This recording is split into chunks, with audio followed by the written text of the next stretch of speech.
It is amazing to see everyone here, and I'm going to get started. Thank you all so much for being here today. My name is Ron Garber.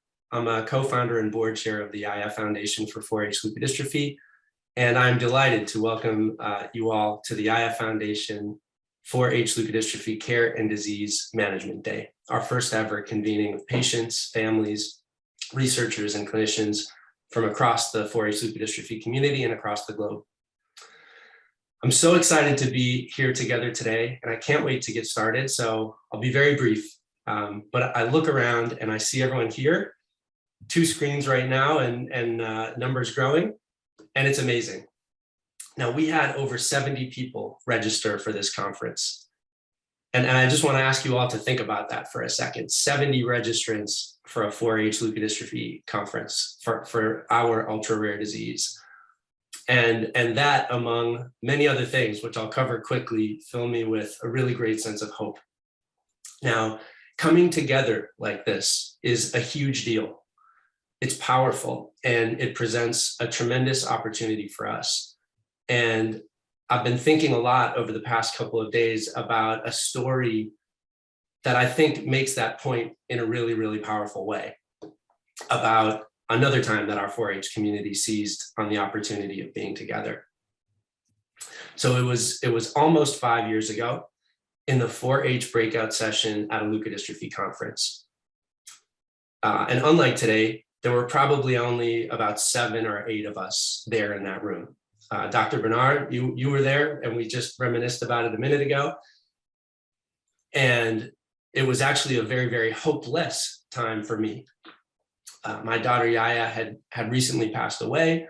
There was not yet any patient organization representing our community, and there was not yet any organized effort to support 4-H research. And I was sad and frustrated at the lack of support for people like Dr. Bernard, Dr. Wolf, and others that were trying to help people like Yaya and people like the children and people that we love. Now, in that room were a few other parents like me, and a couple of grandparents, and they were all frustrated too. And Dr. Bernard, I remember, was frustrated too. And we spent about an hour together. I know we went over, but in that time we connected and we vented and we shared ideas, and we decided to do something about it. And we wrote our emails on a sheet of paper that I took home with me, and we launched the Yaya Foundation in an attempt to change the world, so that there would be an answer for people affected by 4-H.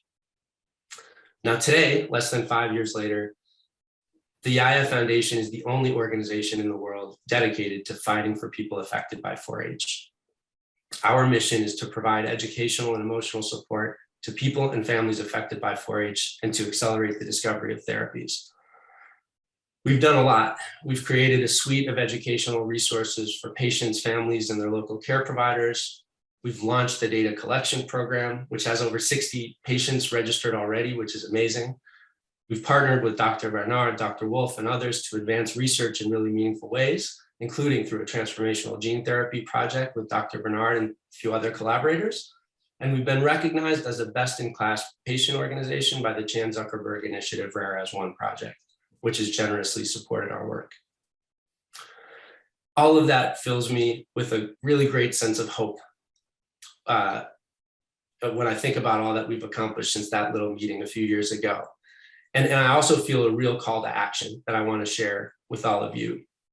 If our community has been able to make all of those advances because of that tiny meeting, just 7 or 8 people in a room, think what we can do with all of us here together today. Dozens of patients, families, researchers, and clinicians from all over the world. And so I urge all of us to take advantage of this opportunity. Engage, ask questions. Every speaker has built time into their presentations for Q&A. Get to know each other in the lounge. We had a nice time there together this morning.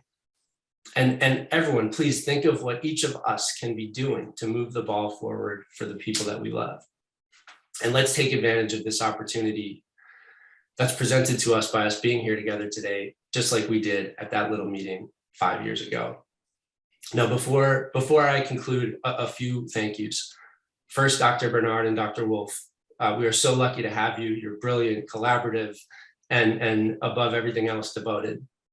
Dr. Bernard, thank you for caring for Yaya and my family and so many families like ours. Thank you for helping us pull off this conference. And thank you for your partnership. Dr. Wolf, thank you for all that you do for families in Europe and across the globe that are affected by 4-H, and for being an amazing partner as well. We all feel so lucky to have you both caring for us and fighting for us.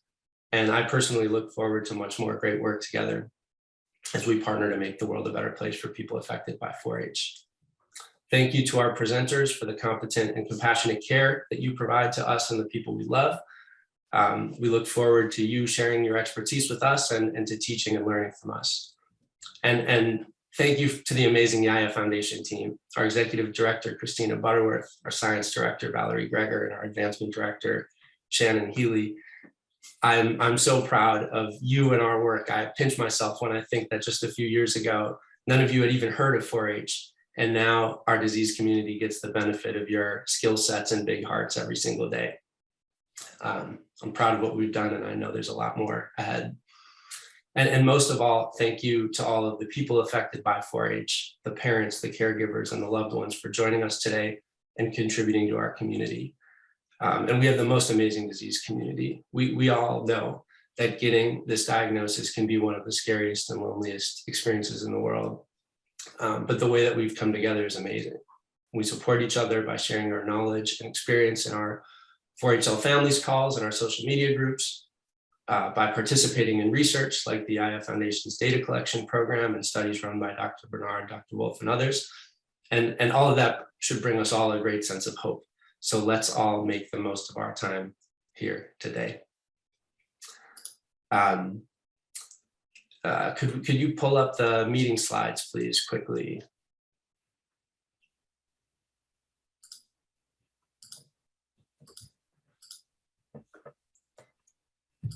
Thank you. So very quickly,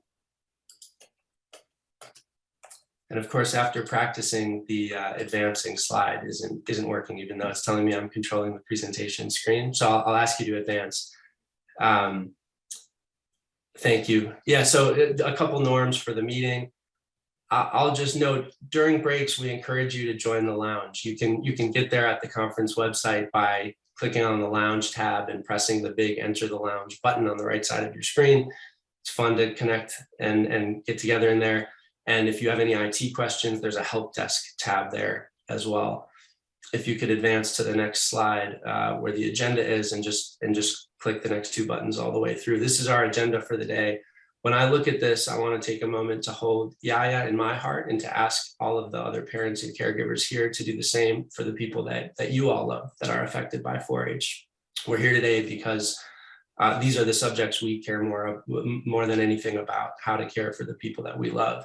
And in fact, I'm proud that this agenda came together as a result of input from you, our 4-H patient and family community. So with that, I'll conclude